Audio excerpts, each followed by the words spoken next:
Imagine waking up in the world's most fertile region and there's no water to farm, no water to drink. This isn't a dystopian film. This is South Asia, 2025, where a treaty that kept peace for over 6 decades just broke.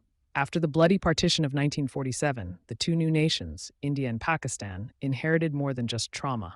They inherited six mighty rivers that would define their future: the Indus, Jhelum, Chenab, Ravi, Beas, and Sutlej. In 1960, with the world watching closely, the Indus Waters Treaty was signed.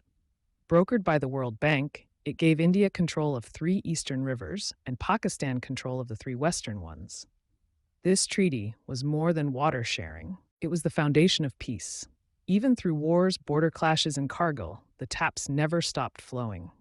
But then came Pahalgam, a brutal terror strike that claimed innocent lives. India blamed Pakistani-backed groups. The outrage was deafening, and in a historic move, India responded, not with bombs, but by suspending the Indus Waters Treaty. A silent weapon, yet deadly. Why does this matter? Because nearly 90% of Pakistan's agriculture depends on this river system. No water means no crops. No crops means chaos. Millions of Pakistani farmers now face an uncertain future. The rivers they called lifelines are turning into ghost streams. India isn't building bombs. It's building dams, using its legal right to utilize water from these rivers more aggressively. Even during war, the rivers kept flowing. But now, water, the one neutral zone, has entered the battlefield. Experts are calling this a new age of hydrodiplomacy, where pipes and canals could be more powerful than tanks and missiles. But here's the catch. The treaty allows non-consumptive use by India, which means India can still build run-of-the-river projects without violating the treaty.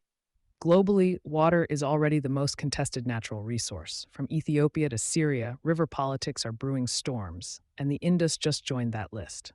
And here's the twist. India itself is facing a water crisis. Groundwater depletion, monsoon uncertainty, and urban overuse could come back to haunt this decision. Add to this China, which controls the Tibetan Plateau, the source of major Asian rivers. The UN calls for restraint. The World Bank urges talks. But water doesn't wait for diplomacy. And in the middle of all this, people suffer. Cultural ties break. Families separated by history, now divided by drought. This isn't just about water. It's about identity, sovereignty, and survival. When rivers dry up, so does diplomacy. As tensions rise, the question becomes, can diplomacy dam the flood before it turns into a tsunami? The rivers that once connected us now threaten to divide us forever. This isn't the end. It's just the beginning.